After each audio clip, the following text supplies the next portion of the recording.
He built an empire on blood, fear, and silence. His name was whispered in alleyways and etched into the cold ledgers of crime families across continents.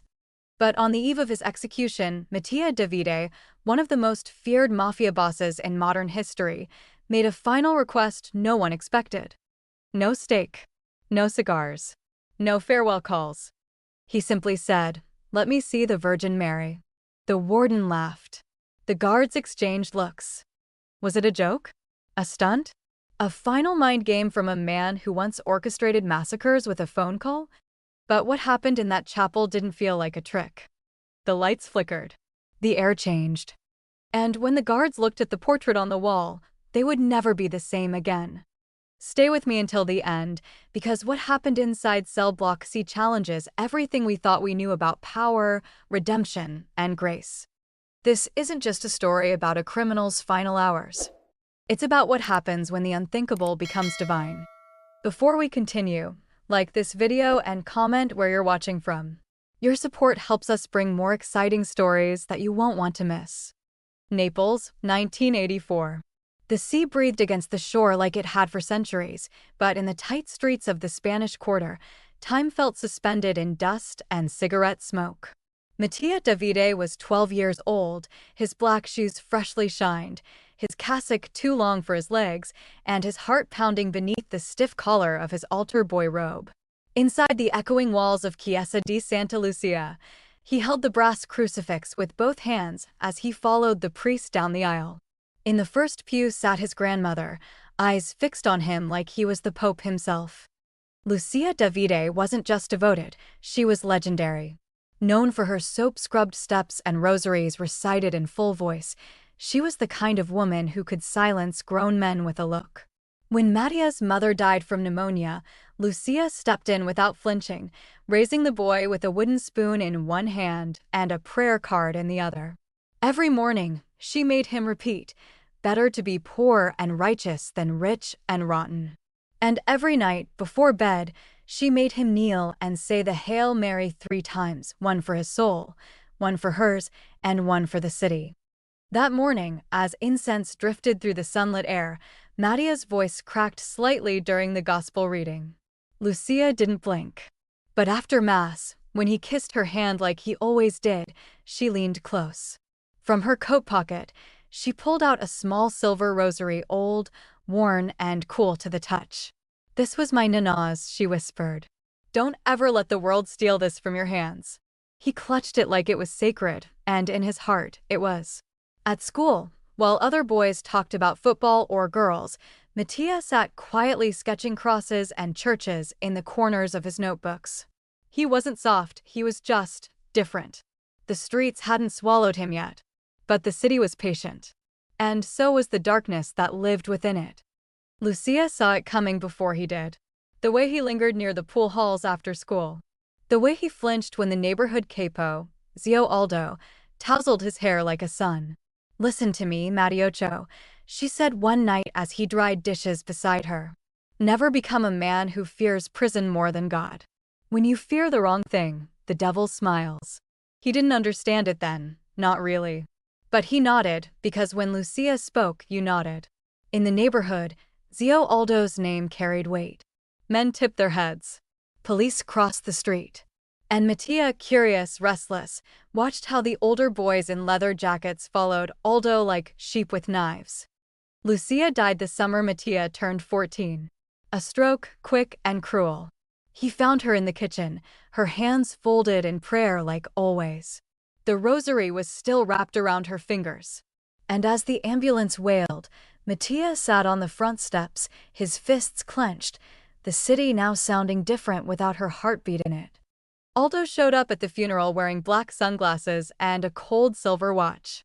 He kissed Mattia's forehead, pressed 100 lire note into his palm, and said, "You'll never be alone, Pixaridu. Your family watches out for its own." Mattia nodded, too hollow to argue.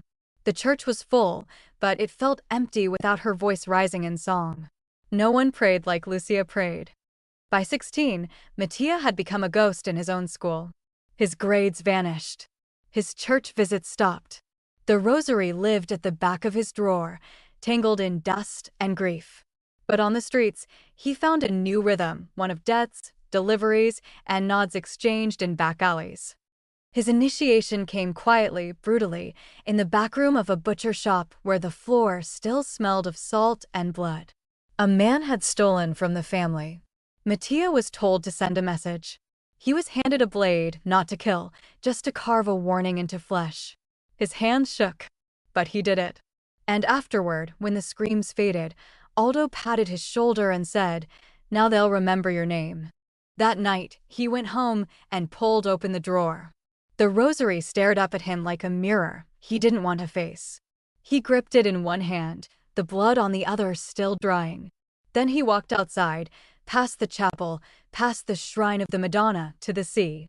And he dropped it in. The sound it made hitting the water was so soft he almost missed it. But it echoed in his heart for years. That was the night he stopped praying. That was the night he traded Ave Marias for silencers. That was the night the boy died and the dawn was born. By 17, he had earned his first stripe. Not as a leader, but as a man trusted to keep his mouth shut when the knives came out. He learned the rules: protect the family, show no weakness, never beg. Fear was currency, silence was armor. And in the world he now belonged to, faith was a liability. Still, there were moments, quiet, sharp moments, when he'd pass a church and feel something move inside him. A memory. A hymn. His grandmother's hand pressing the rosary into his own. But he'd push it down. Bury it. Like everything else. Over the years, Mattia climbed. He took cities the way others took women, fast, firm, and without apology. His name stretched across oceans. His enemies vanished. His smile grew colder. But every man has something he won't speak of. For Mattia, it was the sea. The water where he'd buried his rosary. Where, in his mind, his grandmother still waited with folded hands and disappointed eyes. He bought churches just to shut them down. He bribed priests to stay silent. He wore suits stitched in Milan and gold watches soaked in blood. But alone, behind closed doors, there were nights when he'd dream of a boy in a cassock, holding a brass crucifix with trembling hands. The press called him a phantom. The courts called him a monster. His enemies called him Il Sussurro, the whisper, because death often came in silence when he was near. But in truth, Mattia Davide was still running from a voice older than the Mafia itself. A voice that once told him to never fear prison more than God. In the years that followed, Mattia never again touched a rosary. But the memory of it, the weight, the texture, the way Lucia's voice sounded over the beads followed him like smoke. Even when he was arrested. Even when he stood trial. Even when the judge said the words, "Death by lethal injection." He didn't flinch. He didn't speak. He just nodded once, like he was confirming a reservation. The cameras flashed. His lawyers whispered. But Mattia only stared straight ahead, as if looking beyond the room. As the guards led him away, one reporter shouted, "Any final words, Mattia?" He paused for half a breath. Then, "Tell her I heard her." No one knew what it meant. Not the guards. Not the media. Not the judge. But in that moment, for the first time in decades, Mattia Davide thought of Lucia, not as a ghost, but as a light.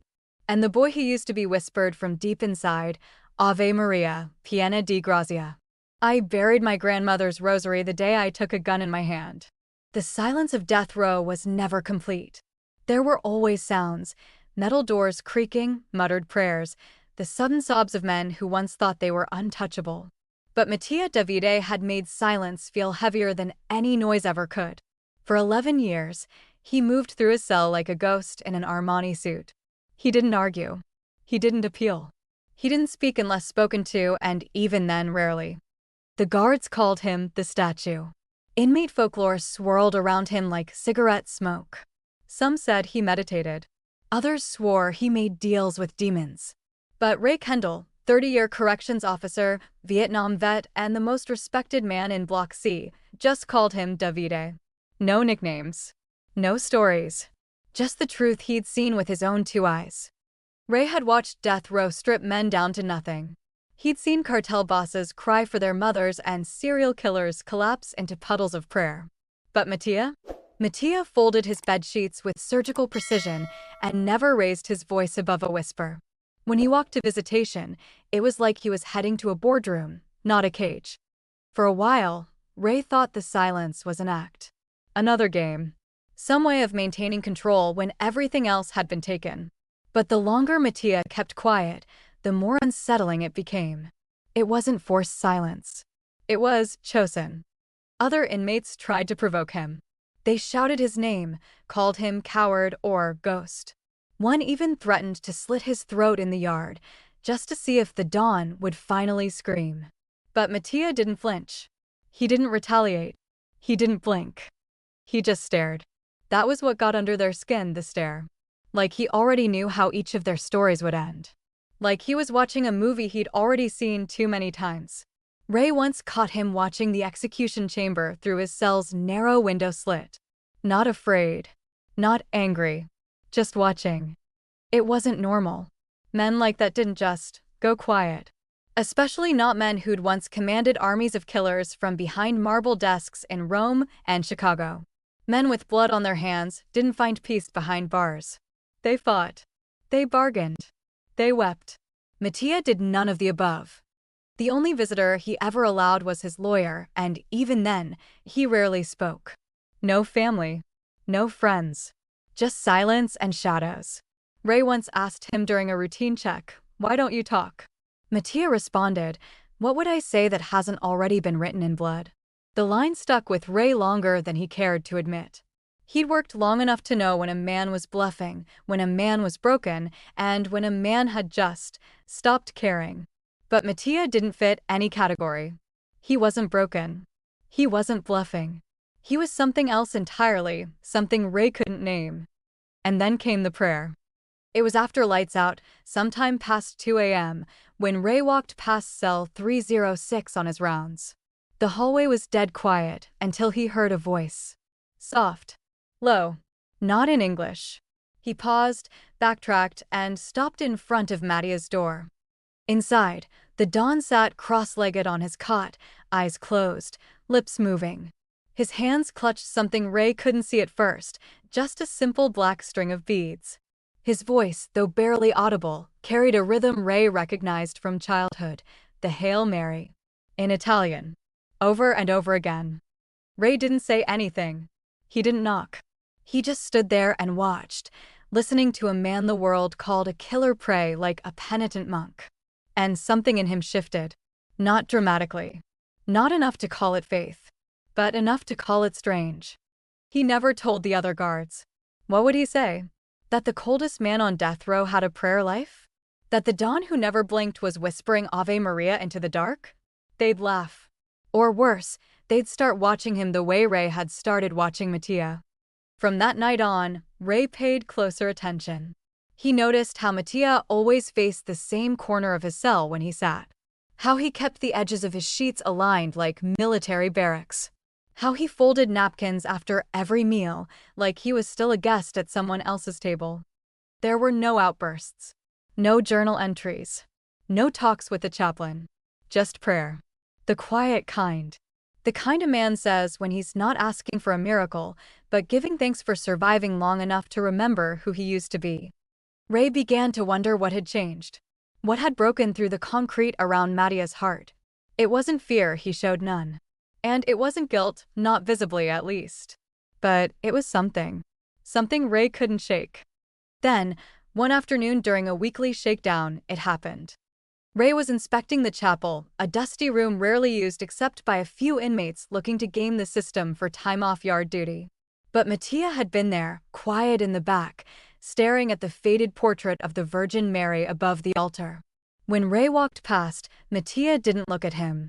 He just said softly, "Can I have her?" Ray paused. Her. Mattia nodded toward the painting. The Madonna. Bring her to my cell. Just for one night. It took Ray a second to process. You want the portrait? A nod. I won't ask again. Ray blinked. It wasn't a threat. It wasn't even a plea. It was reverence. When Ray brought the request to Warden Bellamy, the answer came fast. No, no explanations. No debate. Just a flat refusal. We don't start turning cells into churches for men like Davide. Ray didn't argue. He rarely did. But that night, as he passed cell 306 again, he paused. Mattia was kneeling, facing the corner, whispering to someone who wasn't there. And for the first time in 19 years, Ray Kendall felt afraid of silence. Why do you think some of the most dangerous men find their voices only when it's almost too late? Is it fear, faith, or something deeper? Let us know what you believe in the comments below, and don't forget to subscribe if you want to see how this story unfolds when light enters the darkest room in the prison. October 12th began like any other day on death row: gray skies, cold steel, and a silence so thick you could hear your own pulse if you stood still long enough. Officer Ray Kendall was finishing his second cup of bitter vending machine coffee when the intercom buzzed with Warden Bellamy's voice. 306. Final meal consultation. Let's go. That was the protocol. 72 hours before execution, they ask the condemned man what he wants to eat. Most choose comfort: fried chicken, spaghetti, cheesecake, or something that reminds them of a life they ruined long ago. But Mattia Davide wasn't like most men. Ray walked down the corridor with the same deliberate pace he always used when approaching Mattia's cell. He half expected the dawn to finally crack, to ask for something absurdly expensive, something to remind everyone who he used to be. Instead, Mattia was sitting at the edge of his cot, hands folded in his lap, looking not at the wall or the floor, but toward the narrow window, where a strip of light broke through the iron bars. Davide, Ray said, clipboard in hand. Warden's here. Final meal. Mattia stood slowly, the creak of the metal bed frame the only sound between them. He took the paper, looked at it, and shook his head once. I don't want food. His voice was calm, measured. I want to see her. Ray blinked, confused. Her? The Virgin, Mattia said simply. That's all. Warden Bellamy wasn't amused. He closed the file on the desk and leaned back in his chair. You've got one shot, Davide. Most guys ask for steak, wine, maybe a cigarette. You're asking for a painting. Mattia nodded. I won't touch food. I won't speak to the press. I just want 1 hour with her. In the chapel. The warden studied him, tried to sniff out arrogance, sarcasm, or manipulation. But there was only stillness in Mattia's expression. We don't usually allow religious artifacts in a private cell, he said. I'm not asking for her in my cell, Mattia replied. I'll go to her. That room. That painting. That hour. There was a long silence in the office. Then Bellamy let out a tired sigh. Fine. But you'll be watched. No theatrics. No nonsense. If you so much as look at a candle funny, it's over. Ray exchanged a glance with the two other guards in the room. He knew this wasn't about protocol. It was curiosity. The kind that lives just beneath disbelief. Later that night, just past 11 p.m., the chapel doors groaned open. Mattia shuffled in, escorted by Ray Kendall, Officer Blake, and Officer LeDuc. No shackles. No cuffs. Just quiet footsteps and the rustle of Mattia's orange jumpsuit against the worn tile floor. The air smelled like old wood and wax, even though the candles hadn't been lit in years. The Virgin Mary's portrait hung at the far end of the chapel, faded but unmistakable. Her blue mantle curved gently around folded hands. Her eyes, soft, sorrowful, looked downward, forever caught in prayer. Mattia stopped a few feet in front of her. He didn't look at the guards. He didn't speak. He just knelt. Officer Blake shifted uncomfortably. This is ridiculous, he muttered. He's playing us. Ray didn't respond. He couldn't. Because something about Mattia's posture, the way his shoulders fell, the way his fingers moved over invisible beads felt real. Not calculated. Not rehearsed. Reverent. Then Mattia began to pray. His voice was low, worn like leather, and the words rolled off his tongue in fluent Latin. Ave Maria, gratia plena. He recited each syllable with the ease of a man who'd said them 1,000 times in the dark. The room held its breath. Even Blake stopped muttering. The sound of the prayer echoed gently off the chapel walls, like it belonged there more than they did. Officer LeDuc leaned against the doorway, arms crossed, trying not to look at the painting. "It's just a picture," he said under his breath. "No one's listening." But the more Mattia prayed, the heavier the air felt. Like gravity itself was pressing inward. Like someone else had joined the room. Ray felt it first, a pressure behind his eyes, a tingle across his scalp. The lights above flickered once. Then again. "You see that?" he asked. Blake looked up. Old wiring. But he didn't sound convinced. Because in that moment, it wasn't just the bulbs dimming, it was the entire chapel going still. Mattia's voice didn't falter. "Benedicite in mulieribus." His hands clutched the air as if holding the rosary he no longer owned. His eyes remained fixed on the painting. And then, something impossible. The Virgin's face, once faded and dull, seemed to shimmer. Not dramatically. Just enough. Ray took a half step forward. His throat felt dry. Blake cursed softly. "Tell me you're seeing that," he whispered. Leduc pushed off the wall, now visibly alert. "What is this?" he asked. "What's happening?" Mattia didn't move. He didn't blink. His prayer grew louder, not shouted, but fuller, richer. The room felt warmer. The shadows on the walls bent softly, like the light had shifted angles without explanation. And the Virgin, silent, framed by dust and time, looked almost alive. Ray's heart was pounding. Not from fear. Not from awe. From something older. Something he hadn't felt since he was a boy in church, before he stopped believing in anything he couldn't hold. He watched as Mattia finished the final line of the prayer and bowed his head. Then silence returned. No one spoke. No one moved. The lights steadied. The room cooled. And yet, nothing felt the same. Mattia looked up slowly, as if waking from a deep sleep. He turned his head, just slightly, toward Ray. Their eyes met. Ray expected defiance. Maybe pride. But what he saw was peace. "Thank you," Mattia whispered. "She heard me." No one asked who she was. They already knew. Ray gave a small nod and motioned for the others to step back. Mattia remained kneeling for another minute, then rose without instruction. His knees cracked softly, but he didn't grimace. He didn't look at the painting again. He didn't have to. On the walk back to the cell, no one spoke. Not because they were ordered to be quiet, but because they were all thinking the same thing. Something had happened. Something they couldn't name. Something they weren't ready to talk about. As they reached cell 306, Mattia paused at the threshold. "Thank you," he said again. Then he stepped inside and sat down on his cot, back straight, eyes closed.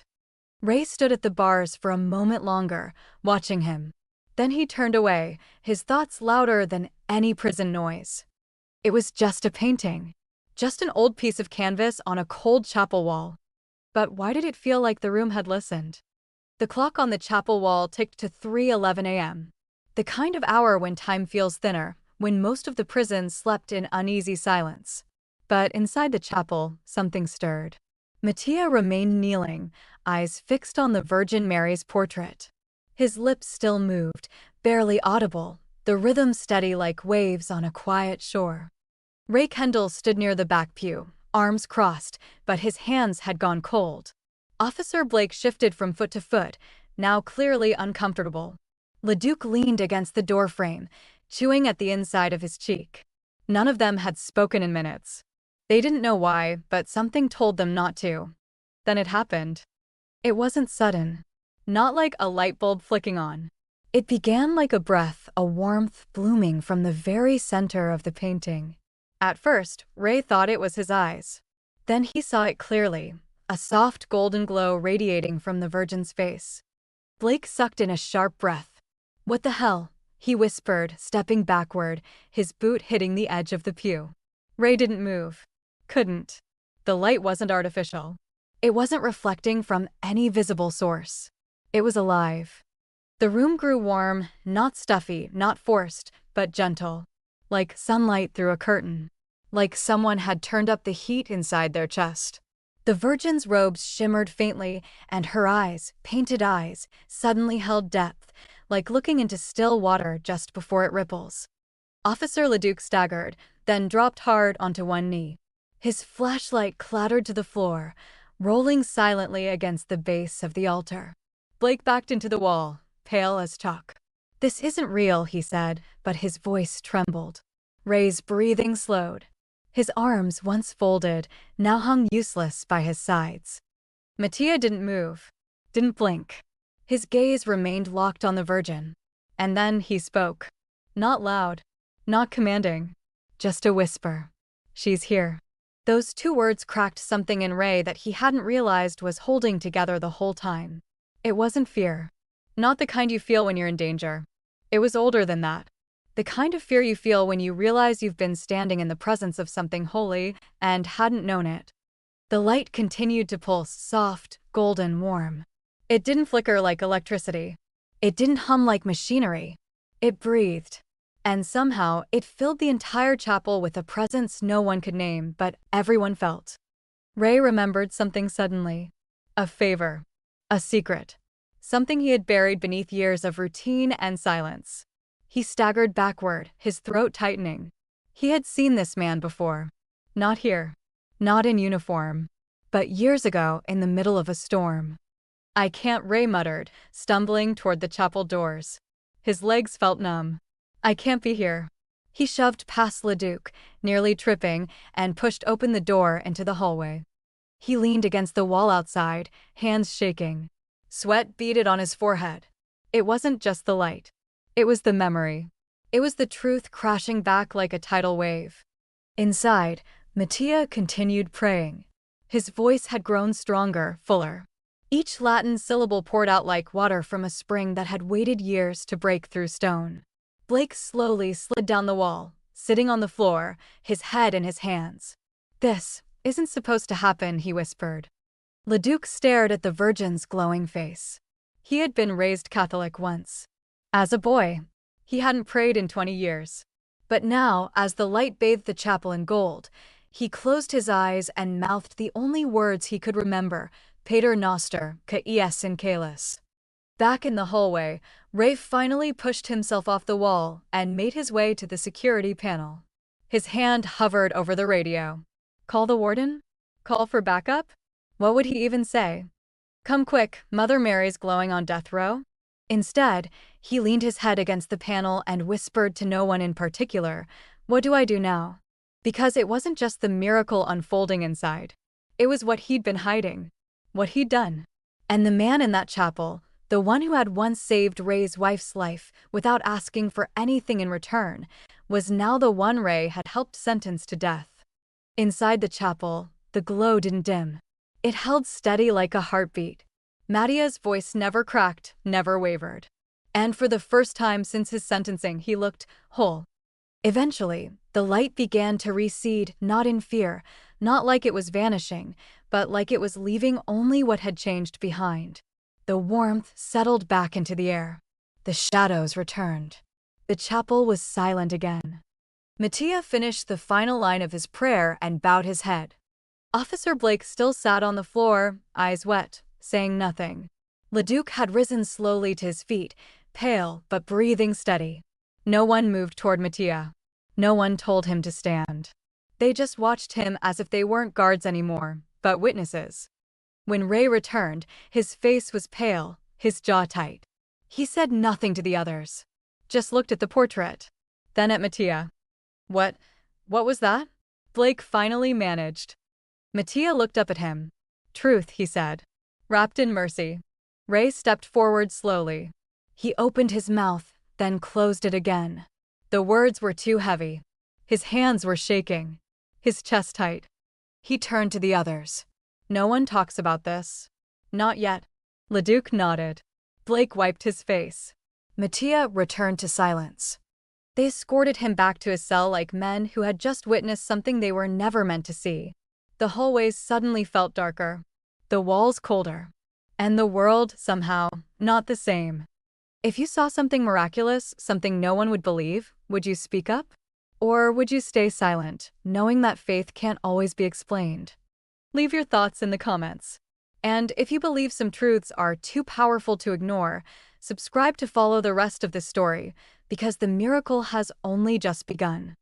The glow had long faded from the chapel, but its warmth lingered in Ray Kendall's bones. He couldn't shake the image, the Virgin Mary soft, golden light flooding that cold room, illuminating a man who should have been beyond saving. Every time he closed his eyes, he saw it again. The painting alive, the air trembling, the impossible made real. But behind the awe came something heavier, a memory he'd spent 12 years trying to bury.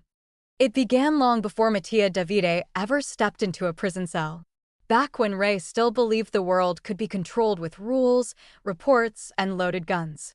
His wife, Claire, had been working the night shift at a diner just outside New Orleans when the wrong group of men walked in.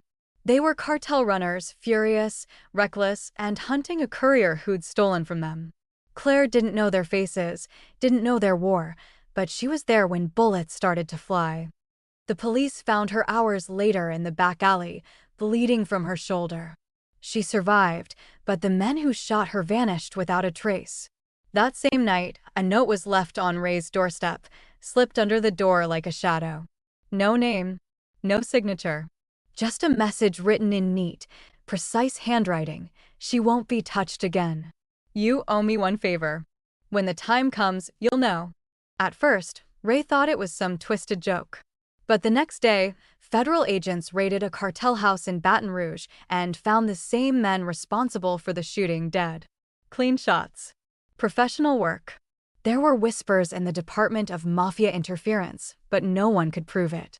And when Ray came home to find his wife sitting safely on their couch, her arm in a sling but her eyes alive, he knew someone powerful had intervened.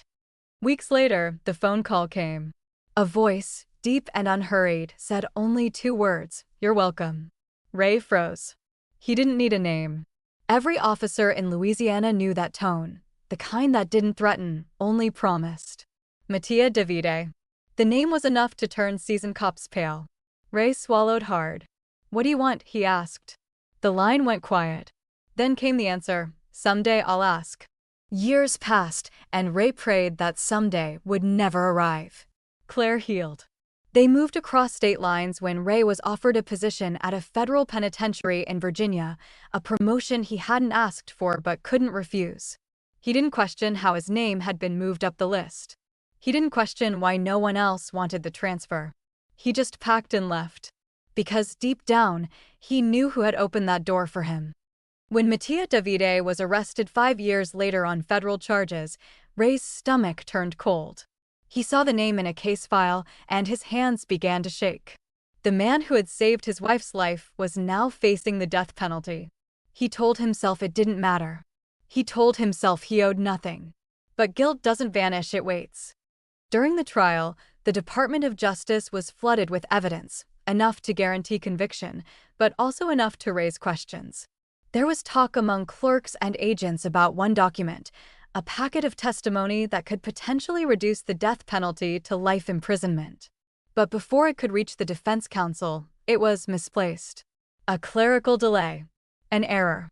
That's what the file said. But Ray knew better. He'd received another note. This one typed, folded neatly into an unmarked envelope. Now I ask. Delay the transfer. Nothing else. Delay it. He stared at it for hours that night, the paper trembling in his hands. Claire had been out late again, visiting her sister. Every sound outside the window made him flinch.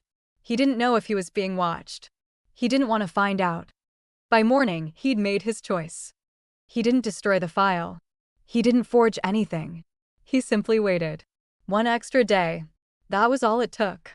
When the paperwork finally reached the court clerk's desk, the sentence had already been handed down. Death by lethal injection. It was done. Clean. Untraceable. Ray didn't sleep that night, or any night for weeks. He told himself it was over. He told himself he had saved his family, and that's what mattered. But every time Claire touched the scar on her shoulder, every time she said, "You're my miracle," he felt the weight of it crushing his chest. He had traded one life for another. When Mattia was sent to his prison years later, Ray didn't know what to expect. Maybe anger. Maybe recognition. But the dawn said nothing. Not to him. Not to anyone. It was as if he didn't even remember. But Ray remembered. Every minute of it. He watched Mattia from a distance. He convinced himself that the man deserved it, that the blood on Mattia's hands canceled out the favor he'd done. that maybe this was justice balancing itself. But justice isn't quiet. Guilt is. And guilt sat beside Ray every day in that prison hallway, silent as a shadow. Then came that night, the glow, the warmth, the impossible light that wrapped the chapel like sunlight caught in stone. When Mattia whispered, "She's here," something inside Ray cracked wide open. All the years of silence, the hidden guilt, the excuses, they shattered. He didn't see a criminal in that light. He saw the man who had once whispered across a phone line, "You're welcome." Ray stumbled out of the chapel, his breath ragged. He pressed his palms against the cold concrete wall and felt the weight of 12 years crash down on him.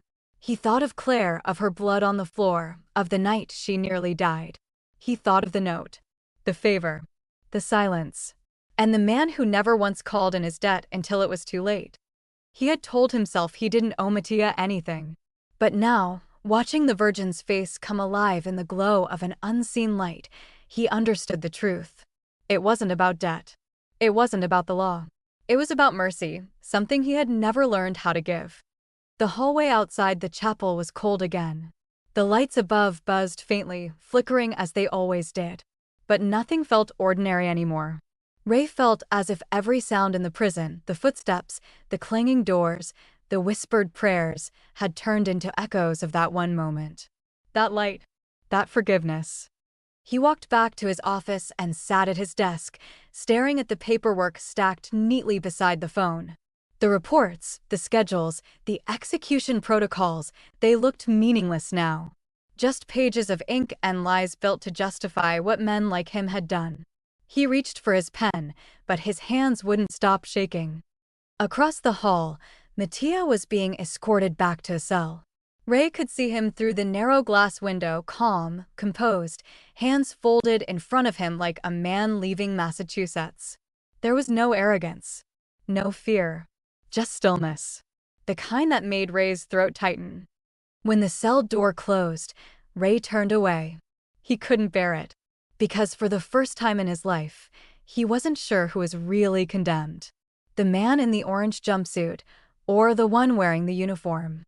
He sat there for a long time, the silence pressing on his chest like a confession he couldn't say aloud. The words formed anyway, unspoken but undeniable. "I thought I was saving my family. I didn't know I was damning a man." The hallway outside the chapel felt colder than Ray Kendall remembered. Not physically, but inside his chest, where something sharp and unrelenting had started to press against the bone. His steps echoed too loud as he moved toward the administrative wing, past the flickering lights, past the steel doors that groaned like ghosts. There were no more excuses left. No more silence to hide inside. Ray didn't knock when he reached the warden's office. He shoved the door open, his breath ragged, hands trembling like an addict facing withdrawal. Warden Bellamy looked up, mid-sentence in a phone call, and narrowed his eyes. "What in hell?" Ray cut him off. "It's not hell," he snapped. "It's something else. And I need to talk." The room felt smaller once Ray closed the door behind him. For a man who had stood calm during riots and hostage negotiations, his voice now cracked like dry wood. "I lied," he said. Bellamy's face didn't move, but the pen in his hand dropped silently to the desk. 12 years ago, during sentencing, I delayed paperwork. Evidence that could have saved him. I buried it. At first, Bellamy just stared, like the words hadn't registered. Then he stood slowly, eyes narrowing to slits. "You're telling me you obstructed a capital trial?" Ray didn't blink. "I did what I thought I had to, but it was wrong. And now, something's happening and I think you know it too." He told him everything. The favor, the anonymous note, the voice on the phone. He told him about Claire, the ambush, the men who vanished, the debt no one ever acknowledged until it was too late. And finally, he told him about the glow, the Virgin Mary's light, the warmth, the impossible presence that turned a condemned chapel into holy ground. Bellamy didn't speak. His jaw worked silently, grinding against words he didn't yet have. But Ray saw something shift in his eyes, a crack in the wall, the start of disbelief unraveling into something else. "We've got footage," Ray added. "From the hallway. From the chapel too, if the feed didn't fail. It's all there." By 4:15 a.m., The command center was lit up like a war room. Screens flickered with security footage from every angle of the prison. Warden Bellamy stood behind the lead technician, arms crossed, saying nothing. Ray stood beside him, silent, braced for the moment they'd dismiss it all as electrical interference. But then the chapel feed played. There it was. The glow. Not a glitch. Not a reflection. A steady, warm light blooming from the image of the Virgin Mary on the far wall. Officers Blake and Leduc visible in the shot, one kneeling, one backing into the pews. Mattia in front of the altar, unmoving, cloaked in light like he belonged there. The tech's voice cracked as he said, This ain't camera flare. This is real." Another guard leaned forward, his mouth ajar. "I was there," Leduc whispered. "We all saw it." The footage played again. No sound. Just the quiet miracle unfolding frame by frame. Then came the knock. A man in a black windbreaker with no insignia entered the room, badge clipped to his belt. "Federal Review Team," he said, flashing credentials. "We were alerted by an anomaly flag on your security servers. We'll need to confiscate the footage for review." Bellamy hesitated, but only for a second. He nodded. As the agents packed up the drives, Ray pulled Bellamy aside. "What now?" he asked. "We tell the truth," the warden said. "All of it." For once, Ray didn't argue. Because for once, they weren't running the show anymore. By 5:30 a.m., a direct call was placed to the governor's chief legal counsel. Ray didn't know what was said, but the word "stay" was used 3 times in the same sentence. The official process had begun. Emergency delays were on the table. Investigations reopened. And Mattia's name was suddenly no longer buried under red ink. Outside the chapel, dawn was still an hour away. Inside, Mattia remained kneeling, hands folded, eyes half closed. He hadn't asked to stay. He hadn't moved since the guards left him alone. The candles remained unlit, but the warmth still lingered, like the walls themselves remembered. When the warden entered, flanked by Ray and 2 other guards, Mattia didn't turn. He only spoke once, his voice soft but clear. "You saw it, didn't you?" Ray nodded. "We did." Mattia placed a hand on the floor, palm down, and whispered, "Forgive him." The words hit Ray like a blow to the ribs. Not because he didn't deserve forgiveness, but because he hadn't asked for it. And yet Mattia offered it anyway, as if the very act of kneeling had already washed away years of betrayal. The room fell silent again. No one moved. Then Bellamy cleared his throat. "Your execution is being reviewed," he said plainly. "It's delayed indefinitely. The governor's office is involved now. Things are changing." Mattia didn't respond. He only closed his eyes, as if listening to something no one else could hear. The light didn't return. But the peace in his posture said it didn't need to. The miracle had already happened. Back in the control room, Officer Blake watched the replayed footage again, shaking his head. "This doesn't make sense," he muttered. "It's not supposed to make sense," Leduc said beside him. "It's supposed to change things." Ray stood in the hallway outside, staring through the glass panel in the chapel door. He watched Mattia breathe. Watched him exist. Not as a boss. Not as a killer. But as a man who had finally found something the world had tried to strip from him, dignity. He remembered the way his wife had clung to him the night after her shooting. The fear in her eyes. The question she never asked, "Why did they let me live?" Now he knew. It hadn't been luck. It had been Mattia. And now that mercy was being passed on not just to Ray, but to everyone watching. As the first rays of morning filtered through the eastern windows, Ray finally exhaled. The prison would wake soon. Schedules would resume. Doors would slam. Orders would bark. But something had changed overnight. The miracle wasn't just in the light. It was in the hearts it cracked open. In the confessions made. In the forgiveness given. It was in the way the silence felt different now, less like shame, more like peace. Ray touched the doorknob of the chapel but didn't turn it. He didn't need to speak to Mattia again. Not yet.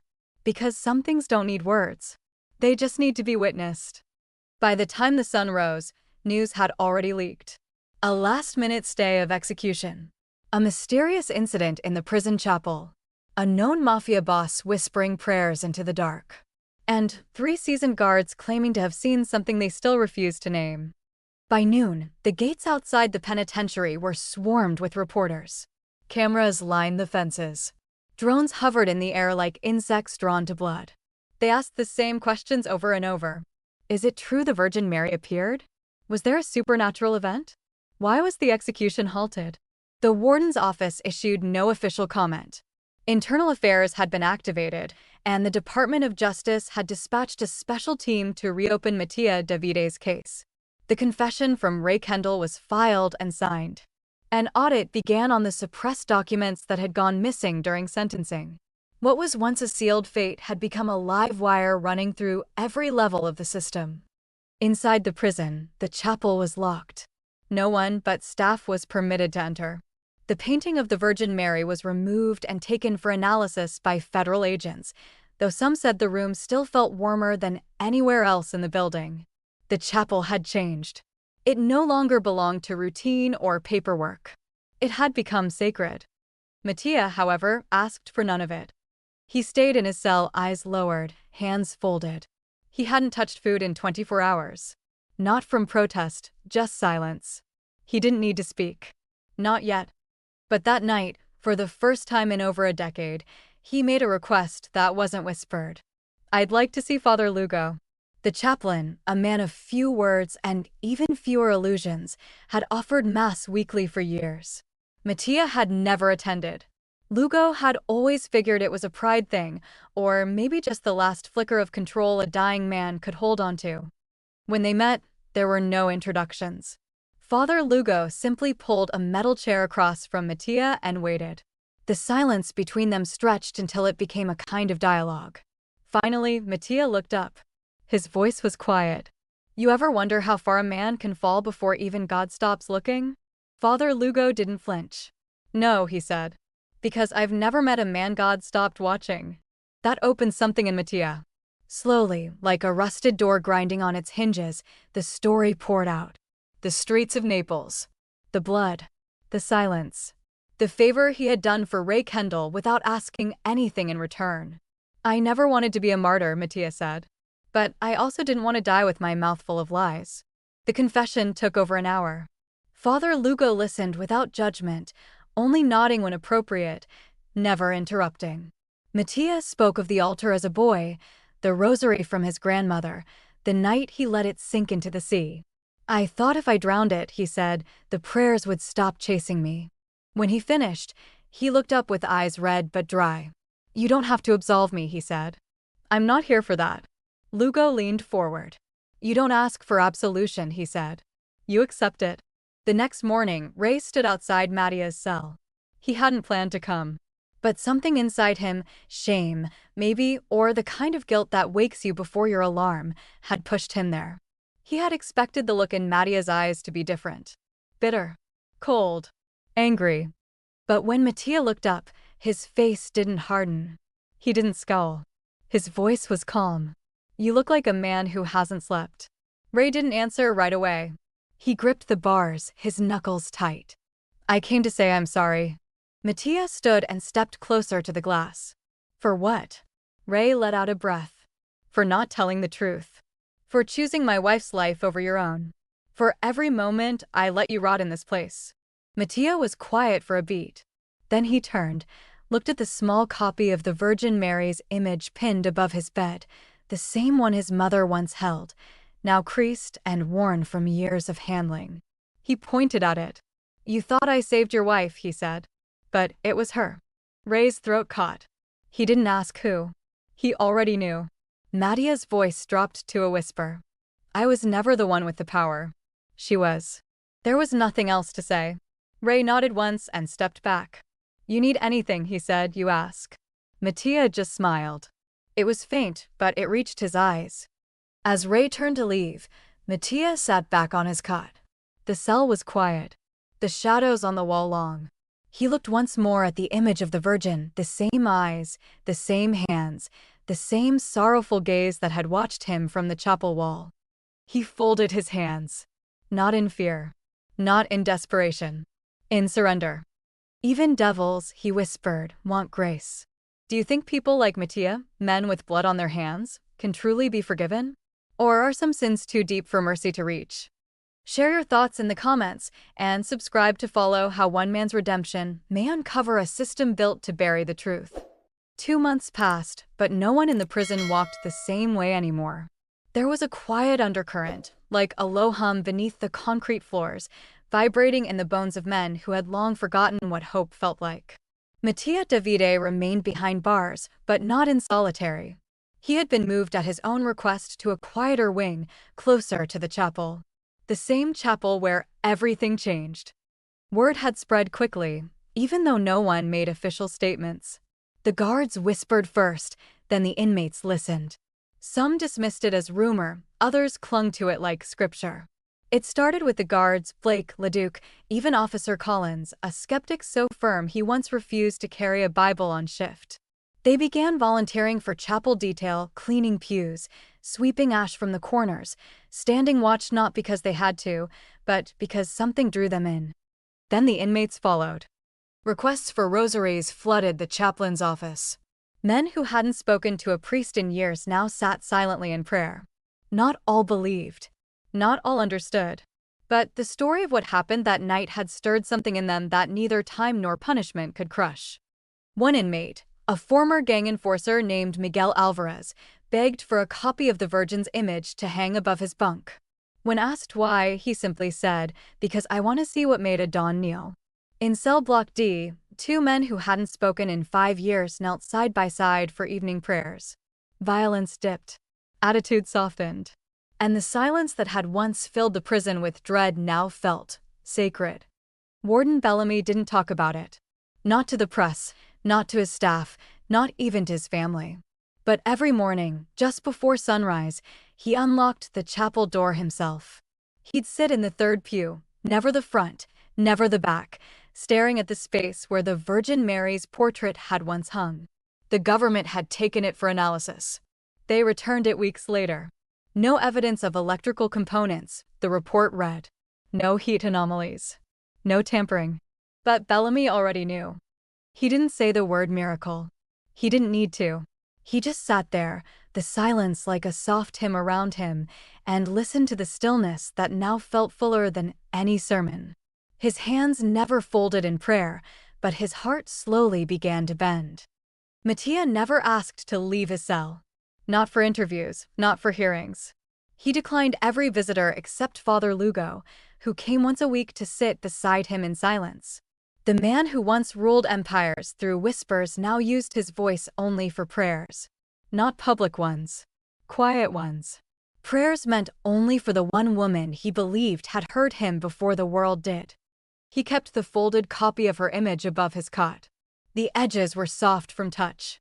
The colors faded, but the eyes, those sorrowful, knowing eyes, remained untouched. Sometimes he would sit for hours, just watching her. Not pleading. Not regretting. Just remembering. He had told Lugo once, "I don't want to be remembered for who I was." The priest replied, "Then you must keep living as the man you are now." Mattia smiled. "I don't think I have much longer." Lugo didn't argue. He only said, "Then make the silence holy." On Christmas Eve, the prison hummed with unusual calm. Snow dusted the edges of the yard. Carols played faintly on the PA system, a courtesy extended by the administration for the first time in years. In the chapel, Father Lugo held a quiet mass. A few guards attended. So did 6 inmates, heads bowed, hands clasped. At 4:12 a.m., during morning checks, Officer Blake walked the east wing. He passed Mattia's cell with his usual glance, nothing strange, nothing out of place. But something made him stop. Maybe it was the stillness. Or maybe it was the way the shadows fell across the bed. Mattia lay on his side, eyes closed, mouth relaxed in the faintest of smiles. His hands were folded across his chest. In them, the image of the Virgin Mary rested gently, like it had never left him. Blake called his name. Once. Twice. No response. The alarm wasn't raised in panic, just respect. Medical confirmed what the room already knew. No signs of struggle. No trauma. No illness. Just a stopped heart and a sleeping face. Word spread like smoke. In the break room, Leduc set down his coffee and sat in silence. In the warden's office, Bellamy closed his eyes for a long moment and whispered, "So that's how it ends." Inmates paused at their doors when they heard. Some prayed. Some stood still. But none mocked. Not that day. That afternoon, Bellamy himself walked to the chapel. He didn't bring security. He didn't bring papers. He brought only the image, the same one that had been returned by federal agents, the same one Mattia had clutched in death. He placed it gently back in its frame. Then he sat in the third pew alone. "I never saw him cry," Bellamy said aloud. "Not during sentencing. Not when we gave him the date. Not even when we took him to the chapel." His voice cracked. But he died like a man forgiven. The chapel remained quiet. But the stillness felt different, like someone was listening.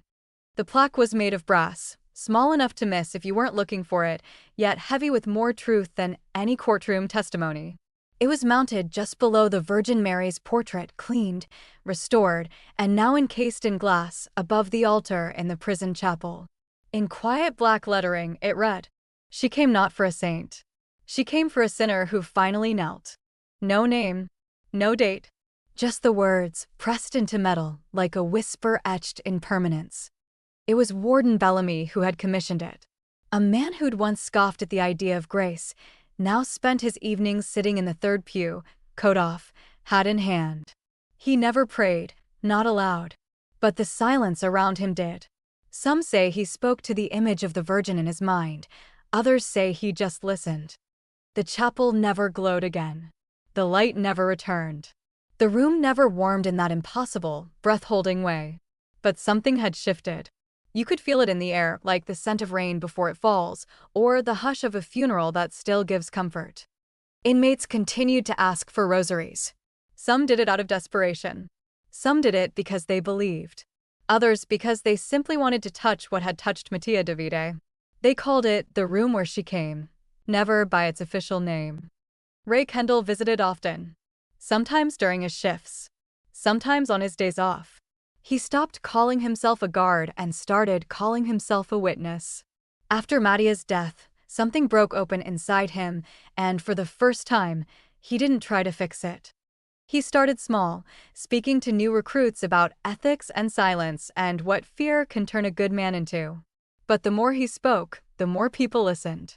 Chaplains invited him to speak in other prisons. Advocacy groups asked him to tell Mattia's story at criminal justice conferences. And slowly, the man who once delayed a file to save his wife became a voice for truth in the very system he'd once bowed to. He never dramatized the events. He didn't need to. "I watched the light touch a man we all thought was beyond redemption," he would say. "I saw grace walk into a place built for death." Then he'd pause every time. "And I left different." Journalists caught wind. The story spread first local, then national, then international. Did a miracle stop an execution? The headlines read. Death row apparitions sparks inquiry. Some framed it as spiritual. Others as judicial misconduct turned media myth. Skeptics called it hallucination. Believers called it proof. Father Lugo gave one interview before retreating back into quiet service. "We didn't witness something meant to be explained," he told a reporter. "We witnessed something meant to be honored." He refused all requests after that. "The miracle wasn't what we saw," he added. "The miracle is what it changed." Over the years, students, theologians, and researchers came to tour the prison. They never stayed long. Some left skeptical.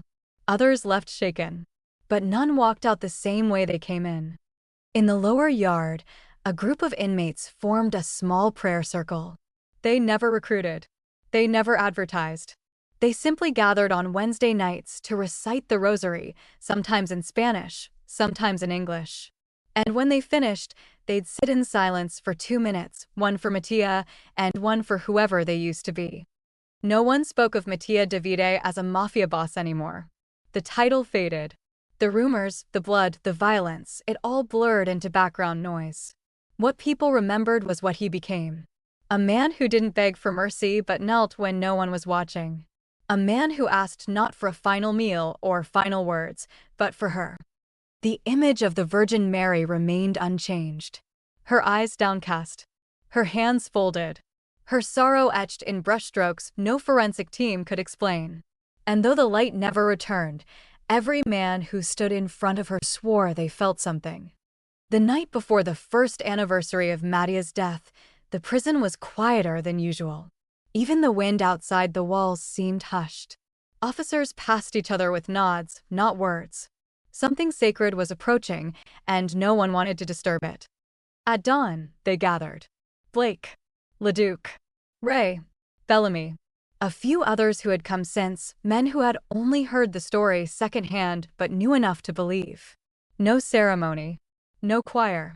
Just boots on concrete and hearts slightly heavier than usual. Inside the chapel, one single candle burned beneath the Virgin's image. No fanfare, just flame. Ray lit it himself, then stepped back. No one spoke. Some bowed their heads. Some didn't. And for 5 full minutes, they stood like that in absolute silence. Not remembering a criminal. Not remembering a dawn. Remembering the moment heaven touched hell and left the door cracked open. Thank you for listening to this story until the very end. There's another interesting one on your left screen that I think you'll really enjoy.